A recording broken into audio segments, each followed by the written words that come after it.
नमस्कार, इंडिया बोले में आपका स्वागत है। मैं हूं अनुराग दीक्षित। हाल ही में गुरमीत राम रहीम को बलात्कार के मामले में 20 साल की सजा सुनाई गई।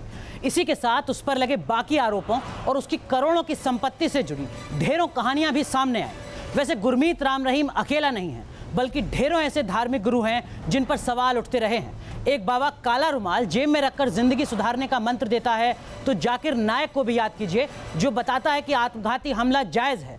जाकिर का दावा था कि उसके 1 करोड़ से ज़्यादा फॉलोअर हैं। वहीं गुरमीत राम रहीम 5 करोड़ समर्थकों का दावा करता है।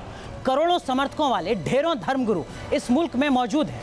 सवाल ये कि आखिर कैसे कोई इन कथित धर्मगुरुओं का अंधभक्त बन जाता है, सोचना बंद कर देता है, जान दे देता है या जान ले लेता है। सूचना तकनीक के इस दौर में करोड़ों अंधभक्तों की फौज ये कैसा समाज खड़ा कर रहा है? आखिर कब हालात सुधरेंगे और कौन सुधारेगा? और यही सब कुछ समझने की कोशिश आज इंडिया बोले में।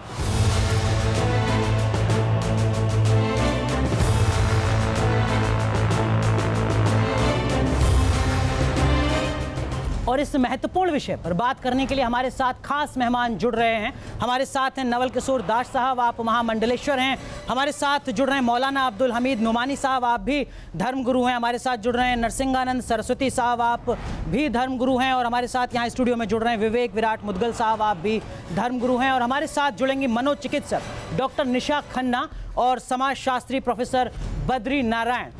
और इन तमाम मेहमानों से सवाल करने के लिए यहाँ न्यूज़ नेशन के स्टूडियो में मौजूद है युवा पीढ़ी और कुछ धार्मिक गुरु भी। आपका भी स्वागत है। चर्चा की शुरुआत करें उससे पहले इस संवेदनशील विषय से जुड़ी ये रिपोर्ट देखते हैं। फर्जी बाबाओं के खिलाफ मुहिम, धर्म को बदनाम करने वालों के खिलाफ कार्रवाई की मांग। ये मांग की गई है अखिल भारतीय अखाड़ा परिषद की तरफ से।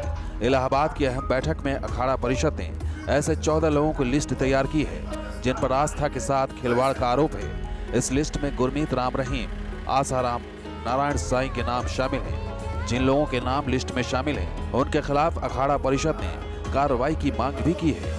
देखिए, हमारे यहाँ संन्यास परंपरा है, नाथ परंपरा है, वैष्णव परंपरा है, उदासी परंपरा है, निर्मल परंपरा है। इन परंपराओं में आने वाले सारे महात्मा हम महात्मा मानते हैं। बाकी परंपरा महात्मा मनमुखी माना जाता है। अगर इस परंपरा में चाहे जुड़े हुए कोई भी हो, मंडलेश्वर हो, उनके द्वारा बनाए गए शिष्य, सब महात्मा हैं। लेकिन जो अपने मन से महात्मा बनते हैं वो उनको महात्मा नहीं मानता जाता। महात्मा बनने के लिए किसी परंपरा से जुड़ा होना बिल्कुल बिल्कुल। अगर आप नहीं जुड़ेंगे तो ये सब काम करेंगे आप जो लोग करते हैं। हम लोगों को तपाया जाता है, हर चीज सिखाई जाती है। फर्जी लोगों के खिलाफ कार्रवाई के साथ अखाड़ा परिषद ने संत की उपाधि देने के लिए एक प्रक्रिया भी तय की है। अब व्यक्ति की पड़ताल और अखाड़ा परिषद की तरफ से आकलन के बाद ही संत की उपाधि दी जाएगी। उपाधि देने से पहले अखाड़ा परिषद ये भी देखेगी कि व्यक्ति की जीवन शैली किस तरह की है। संत के नाम पर कोई संपत्ति नहीं होगी, ये भी एक शर्त है। संपत्ति और नकदी जैसी सभी चीजें न्यास की होनी चाहिए।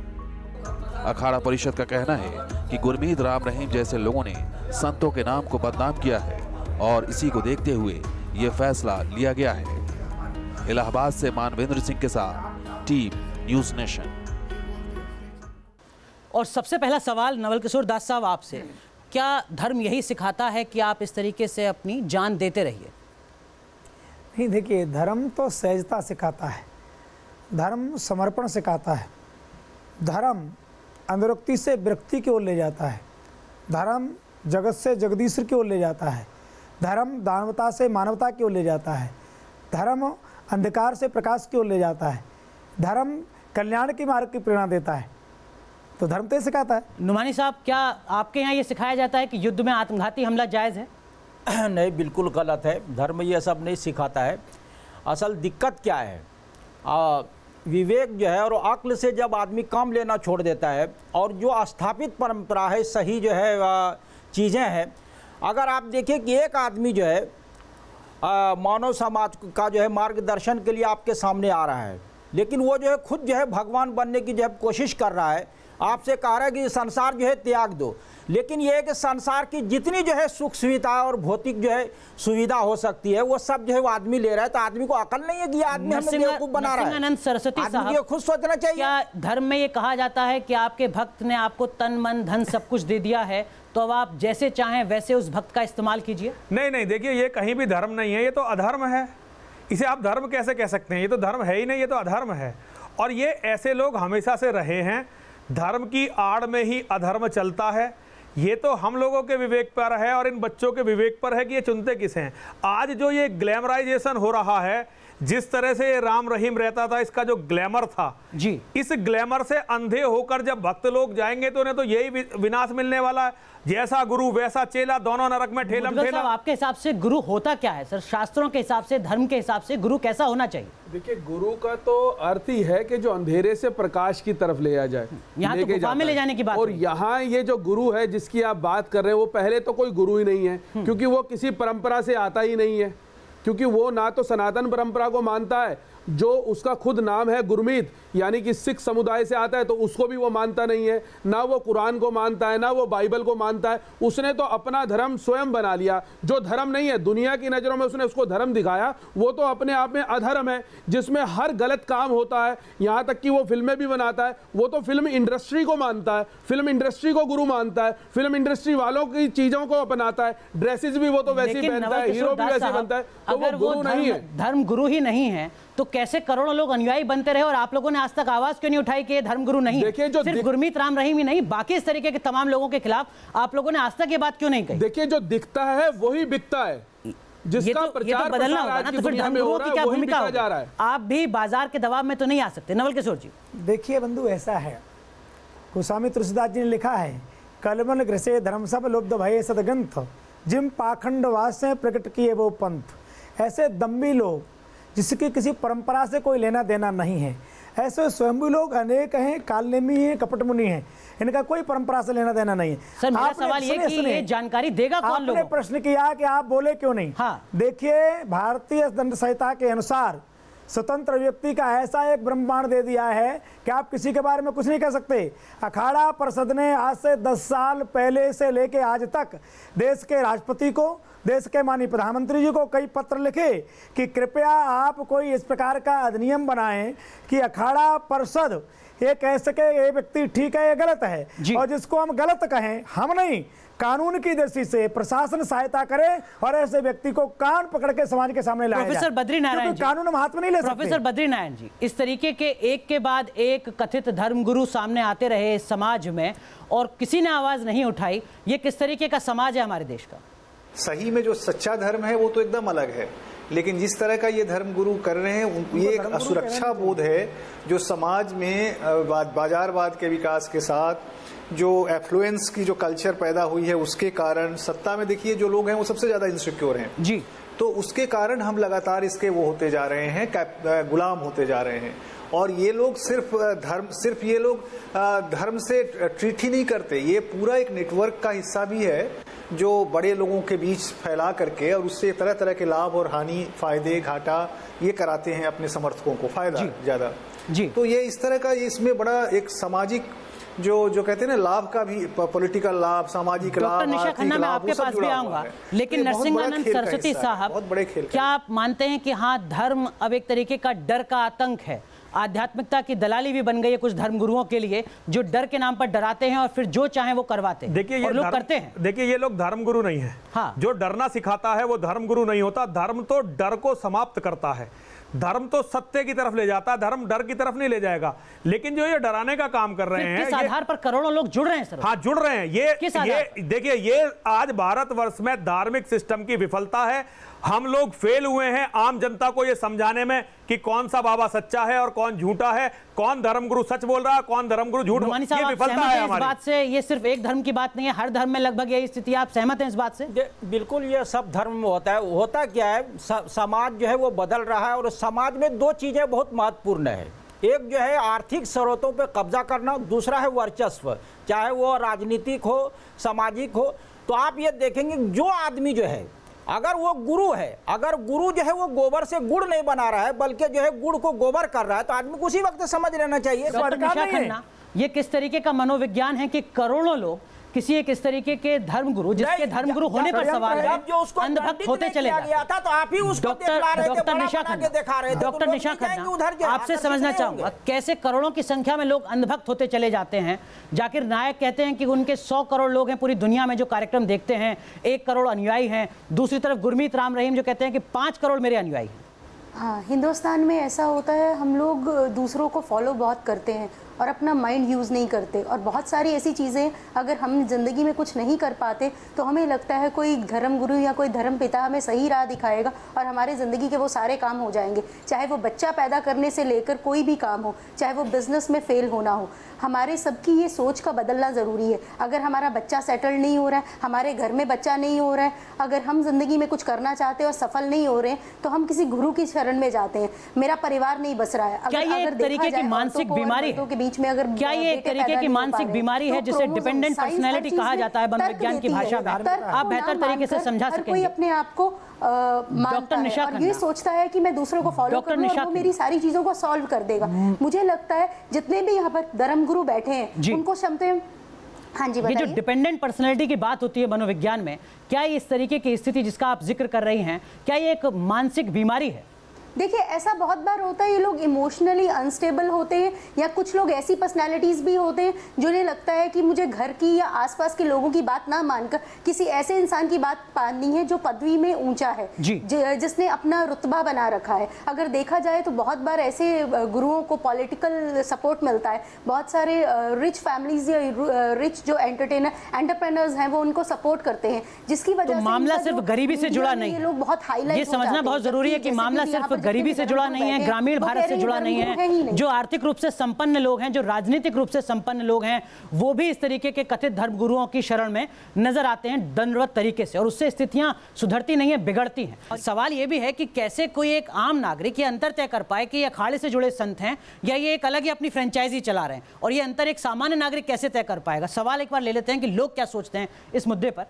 जी सर, मेरा सवाल उन ढोंगे बाबाओं से है जो कहते हैं कि मोदी सरकार आने के बाद हिंदू राष्ट्र का निर्माण होगा। क्या यही बलात्कारी बाबा हिंदू राष्ट्र का निर्माण करेंगे या किस मुझ से बात करते हैं? ठीक है, धर्म की किस तरीके की तस्वीर रखी जा रही है? जी सर, जब कोई सेलिब्रिटी या कोई भी कुछ भी मतलब बोल देता है तब हमारे बाबाएं सारे जो भी धर्म गुरु जो बोलते हैं वो बाहर आ जाते हैं और उसके विरोध में निकल आते हैं जी। लेकिन जब ऐसे बाबाएं जो इतने साल से मतलब अंधश्रद्धा फैला रहे हैं या कुछ भी बोल रहे हैं, लेकिन उनके विरोध में कभी वो सामने नहीं है, कोई साहस नहीं दिखाता। आपका सवाल? मेरा विवेक जी से सवाल है। मैं पूछना चाहता हूं कि धर्म गुरु जो 26 साल या 20 साल की उम्र में धर्म गुरु बना दिए जाते हैं, उसके कारण नहीं लगता कि हिंदू समाज की पूरे विश्व में बदनामी हो रही है? ठीक है, एक और सवाल लेते हैं। सर, आप लोगों को पता है कि एजुकेशन हमारे यहाँ कितना इम्पोर्टेंस रखता है, तो क्या आप उन लोगों को महाभारत, रामायण या कुरान पढ़ने की जगह ये नहीं बोल सकते कि आप अपने बच्चों को जाकर किसी स्कूल में एडमिशन करवाओ? ठीक है, विकास प्राथमिकता में। एक और सवाल बस लेते हैं। सर, कहते हैं कि जो पकड़ा गया वही चोर है, तो ऐसे हम किस पे यकीन कर ले कि कौन से बाबा ऐसे हैं जिन पर हम भरोसा कर सकते हैं और कौन से बाबा ऐसे हैं कि हमें उनको देख के ही पता लग जाए कि बिजनेसमैन है? क्या इस अंधभक्ति को, क्या इस तरीके की दौड़ को सिर्फ जागरूकता की कमी के तौर पर देखा जाना चाहिए? नहीं, जागरूकता की कमी है ही, और साथ में हम सबका ये मानना है कि हम सबको किसी एक सहारे की ज़रूरत है। गुरु एक माध्यम ज़रूर है। अब हम सब लोग स्कूल में जाते हैं, कॉलेज में जाते हैं, वहाँ पर भी गुरु होते हैं। बेसिकली अगर ऐसे लोगों की पहचान करनी है तो धर्म गुरु को ये मानना पड़ेगा कि कौन हमें सही राह दिखा रहा है, हमें ये बता रहा है कि हमें मजबूत होना है। हालातों को बदल नहीं सकते, कई बार हमें एक्सेप्टेंस होनी है। वो इंसान गुरु है जो हमें सही राह दिखाता है। और सही राह का मतलब ये नहीं है कि आपके घर में बच्चा पैदा नहीं हो रहा, आप पढ़ाई में फेल नहीं हो रहे, आप सक्सेसफुल नहीं हो रहे, तो गुरु जो है वो आपको इन सारी तो अब इस तरीके के जो गुरु हैं वो सर्विस सेंटर जैसे बन चुके हैं जहां पर हर तरीके की समस्या का समाधान आपका मिल जाता है। नुमानी साहब, मेरा सवाल एक आपसे, आपको भी क्या ऐसा महसूस होता है कि जो तमाम धर्म गुरु हैं उनको भी अभी अच्छा लगने लगा है कि लाल नीली बत्तियां उनके सामने आते रहें, बाबू से लेकर मंत्री तक दंडवत होते रहें पैरों में, और जो खजाना है वो भरता रहे? ये धर्म गुरुओं की भी सोच बदल चुकी है। ये जो है वो सब धर्म में है। हाँ। मैंने कहा ना कि वर्चस्व जो है और ग्लैमर जो है वो दो चीजों ने लोगों को खत्म किया है। होता क्या है, अब एक बार जो है वो गांधी जी के जो सेक्रेटरी थे प्यारे लाल, वो बर्नार्ड शॉ के पास गए। उन्होंने कहा कि आप गांधी जी को जानते हैं? कहने लगे कौन गांधी जी, मैं नहीं जानता। तो जब वो वापस गए तो कहने लगे मैंने बर्नार्ड शॉ से कहा कि आप गांधी जी को जानते हैं? उन्होंने कहा नहीं। तो गांधी जी ने कहा कि तुम्हारा बहुत सही इलाज किया है बर्नार्ड शॉ ने, वो तो हमारे दोस्त हैं, वो हमें जानते हैं। तुम ये चाह रहे थे कि मेरे हवाले से तुम बड़े बन जाओ। होता क्या है कि जो शक्ति संपन्न लोग होते हैं उससे जुड़ के लोग गांव मोहल्ले में, शहर में, इलाके में ये कहते कि मैं फला का फॉलोवर्स हूं, इसलिए जो है इस तरह की जो है ये वो जो शक्ति जो है, शक्ति पाना जो है और प्राप्त करना, ये आदमी के नेचुरल फितरत में है। लेकिन जिस शब्द का आपने इस्तेमाल किया वर्चस्व, वो तो वैसे ही सकारात्मक नहीं माना जाता। नहीं, वर्चस्व का मतलब ही नकारात्मक होता है। गुरु से जो है, और अगर गुरु वर्चस्व हासिल करना चाहे तो फिर गुरु का मतलब क्या है? वो गलत है ना, वही तो मैं कह रहा हूँ। आदमी को अपनी अकल से ये जो है सरकार का, जनता का, मीडिया का, धर्म गुरु सबका ये काम है। प्रोफेसर बद्री नारायण, अब मैं एक बात और ये कहना चाहता हूँ, वो होता ये है कि अब जब आप देख रहे हैं कि ये धर्म गुरु जो है आपको किस दिशा में ले जाके जा रहे हैं, मैंने शुरू में कहा दिया, जब वो ये कह रहा है कि आपको जो है वो संसार में ज्यादा नहीं लगना है, और वो बंदा जो है देख रहा है कि हमारा काम जो है 2-2.5 लाख रुपए की कार से चल सकता है, तो वो 45 लाख 1 करोड़ की कार क्यों ले रहा है? तो जब उसने कार खरीदी, आप समझना चाहिए कि ये जो है हमें बेवकूफ बना रही, इससे अलग होना चाहिए। ऐसे बाबा हैं सर इस देश में जिनकी एक दिन की आमदनी खबरें आई 16 लाख रुपए है, उस देश में जहां पर औसतन हर भारतीय की एक साल की कमाई 1 लाख रुपए, और उस आंकड़ों में भी सवाल उठता है। लेकिन मेरा सवाल प्रोफेसर बद्रीनारायण आपसे, क्या आपको लगता है कि जो काम सिस्टम को करना था, सरकारों को करना था, वो काम सरकारें नहीं कर पाई, ये भी एक बड़ी वजह है जिसके चलते आबादी का एक हिस्सा इस तरीके के तमाम धर्म गुरुओं की शरण में जाता है, चाहे वो मुफ्त इलाज की बात हो या वो मुफ्त राशन की बात हो? देखिए अनुराग, एकदम बहुत सही सवाल है आपका। ये बात तो गरीब अविकसित क्षेत्र और जनता के लिए सही है जी, क्योंकि वहां पर अगर विकास होता, वहां पर अगर गरीबी दूर होती, तो उनमें एक कॉन्फिडेंस आता और वो इस तरह के धर्म गुरुओं के चक्कर में नहीं पड़ते। वो अपने अपने जो पारिवारिक धर्म है उसका निर्वहन करते और एक परंपरा के साथ जीते या विकास के साथ जीते। तो आप डॉक्टर निशा खन्ना, डॉक्टर निशा खन्ना, एक तरह का जाति आपके हिसाब से और क्या वजह हो सकती है तब जबकि बड़ी बड़ी राजनीतिक हस्तियां, फिल्मी हस्तियां, बाकी सेलिब्रिटीज इस तरीके के बाबाओं के चरणों में दंडवत होते हैं, तो क्या आपको लगता है कि उसका एक मनोवैज्ञानिक प्रभाव दिखता है, या फिर उन बाबाओं की जो चकाचौंध भरी जिंदगी नजर आती है, क्या आपको लगता है वो एक प्रभाव होता है जिसके चलते लोग इस तरीके से अंधभक्त बनते चले जाते हैं? देखिए, अंधभक्त बनने की अगर ये राम रहीम पे केस में देखे, जैसे इन लड़कियों के साथ जो हुआ, तो मुझे लगता है एक सपोर्ट सिस्टम की कमी जो है, वो चाहे वो घर में है, समाज में है, एक दूसरे के प्रति है, वो सपोर्ट सिस्टम की कमी भी कई बार हमें गलत रास्ते पर और गलत लोगों को चुनने में योगदान देती है। दूसरा, कई बार इंसान की खुद की समझ भी काम नहीं करती है, उसे लगता है जो वो सोच रहा है या जो देख रहा है, जो वो समझ रहा है वो सही है। और यही बात जो आपने कही कि जो चकाचौंध की दुनिया है उससे हम प्रभावित होते हैं। क्या उस इंसान के पास बड़ी गाड़ी है क्योंकि उसके पास वो अरबपति या करोड़पति इंसान जा रहा है, तो शायद उसमें कुछ ऐसा होगा। और मैं यहाँ बैठे, आपने ये बोला है कि धर्म क्या होता है, तो मुझे लग रहा है जब हम हिंदू समाज की बात करते हैं, यहाँ जो मौलवी साहब बैठे, ये सब भी अगर इन सब के धर्मों में, कुरान में, बाइबल में, अगर हम ग्रंथ साहिब की, गुरु ग्रंथ साहिब की बात करें, इवन गीता और महाभारत की बात करें, सब जगह बोला है इंसान एक है, इंसान को बांटा नहीं गया, और वही एक खुदा है। यहाँ तो डेरे जाति के आधार पर अल्लाह का, चाहे गुरु अलग अलग जाति के आधार पर क्राइस्ट बोले,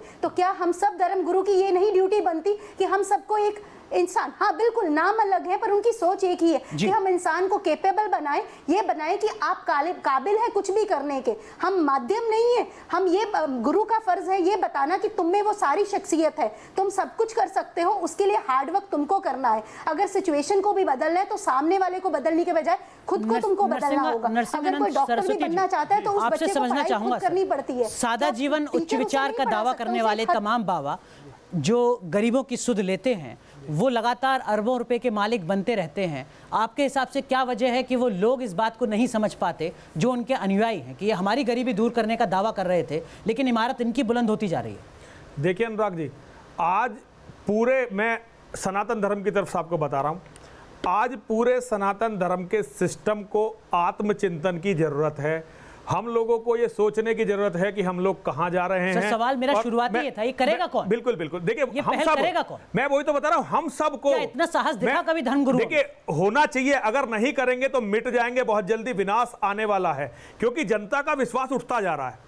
और जनता का जब कथनी और करनी में अंतर होगा तो जनता हम पर विश्वास नहीं करेगी। आज सबके लिए ये सोचने, मानते हैं इस बात को कि धर्म की साख पर सवाल है, धर्म पर धर्म की देखिए बाबा राम रहीम जो था, ये बाबा पता नहीं था, नहीं था, ये हिंदू नहीं था, लेकिन इसके 5 करोड़ अनुयायियों में से 99.99% हिंदू थे। तो आज मेरे लिए यह अस्तित्व का विषय है कि क्यों ऐसे लोग सरवाइव कर रहे हैं और मैं कहां जा रहा हूं। इसका मतलब कहीं ना कहीं गलती मेरी है। क्या धर्म को भी नए सिरे से, खासकर धार्मिक संगठनों को नए सिरे से परिभाषित करने की जरूरत है? ये मैं समझने की कोशिश करूंगा, लेकिन युवा पीढ़ी क्या सोचती है, एक बार सवाल ले लेते हैं। ढेरों सवाल हैं जी, आप पूछें। सर, आस्था तो अपनी जगह है, ठीक है, आस्था अगर सही दिशा में हो तब तो ठीक है, पर आस्था के लिए हो रही और धर्म के लिए हो रही जो हिंसा है उसके खिलाफ आप लोग आवाज़ क्यों नहीं उठाते हैं? ये सवाल आप ही लोगों से जी। सर, मेरा क्वेश्चन है कि जो भी धर्म अपनाते हैं, लाइक अगर आप हिंदू हैं, सिख हैं, मुस्लिम हैं, कोई भी धर्म अपनाते हैं तो भगवान ये कहते हैं ना कि सब कुछ त्याग के अपनाओ। फिर भी आज देखा जाए तो सबसे ज़्यादा पैसा धर्मगुरु लोग के पास होता है, और जब दान पुण्य का सिस्टम, भगवान नहीं कहता कि मुझे लाके पैसे दो, फिर भी ये दान पुण्य वाला सिस्टम खत्म क्यों नहीं हो रहा है? 16 लाख रुपए एक दिन की कमाई। जी, आप कुछ कहना चाहें? मेरा प्रश्न स्वामी नरसिंहानंद सरस्वती जी से है। हिंदू धर्म के असली धर्मगुरुओं के लक्षण बताए ताकि आम जनता का दोहन ना हो सके। ये बुनियादी सवाल है, कम से कम लोगों को पता तो चले कि गुरु हैं कौन। सर, मेरा सवाल ये है कि हम बहुत पहले से पढ़ते आए, रामायण में हमने पढ़ा है महर्षि वशिष्ठ के बारे में, चाहे वो गुरु द्रोणाचार्य क्यों ना हो, उनके नाम पर आज तक गुरुओं को हमारे समाज में दर्जा दिया जा रहा है। लेकिन आज उनकी परिभाषा ही बिल्कुल बदल चुकी है। तो आपको नहीं लगता कि आप कहीं ना कहीं उसमें उस हद तक जिम्मेदार हैं? जी, आप सब धर्मगुरु हैं, आपको पता है कौन से बाबा सच्चे हैं, कौन से धर्मगुरु ढोंगी हैं, तो आप उनका खिलाफ आवाज़ क्यों नहीं उठाते? आवाज़ क्यों नहीं उठाते? बहुत संक्षेप में, समय खत्म। मेरा सवाल सब धर्मगुरु से है। धर्म कहा गया है गरीबों की सेवा करना, लेकिन जो जगह जगह पे धर्म के नाम पे जो जगह कब्जा किया गया है उस पे गरीबों के लिए रहने के लिए कॉलोनी क्यों नहीं बनाई जा सकती? ठीक बात है, जो बुनियादी सपना था। एक और सवाल ले लेते हैं बस। सर, मैं छोटी सी बात पूछूंगी आपसे, एक पहचान बता दीजिए हमें कि हम कैसे पहचाने कौन धर्मी कौन अधर्मी। नवल किशोर जी, आपसे पहले जो बात यहाँ पर की जा रही है कि ये कैसे पता लगाएं कि ये धर्मी है और ये अधर्मी है, बहुत संक्षेप में एक बार समझा दीजिए। देखिए बंधु, हमारे घर में, परिवारों में दादा दादी, नाना नानी के पास बैठ करके बच्चों को कुछ संस्कार दिए जाते थे जी, और बच्चों को पता लगता था कि सत्य क्या है असत्य क्या है। वहाँ से एक मार्ग मिलता था और वहाँ परंपरा थी, प्रातः काल उठ के रघुनाथा मात पिता गुरु नावे माता। आज हमारे बच्चे जो कुछ सीख रहे हैं कॉलेज से सीख रहे हैं, तो हमारी परिपाटी वहाँ से एक तो खत्म होती है। डॉक्टर निशा खन्ना, बहुत संक्षेप में जो बात यहाँ पर दास जी कह रहे हैं, क्या आप इस बात से सहमत हैं मनोविज्ञान के लिहाज से कि वो एक कम्युनिकेशन गैप है परिवार के बीच में, संवादहीनता है परिवारों में, जिसके चलते भी इस तरीके के तमाम ढोंगियों की शरण में लोग जाने को मजबूर हैं?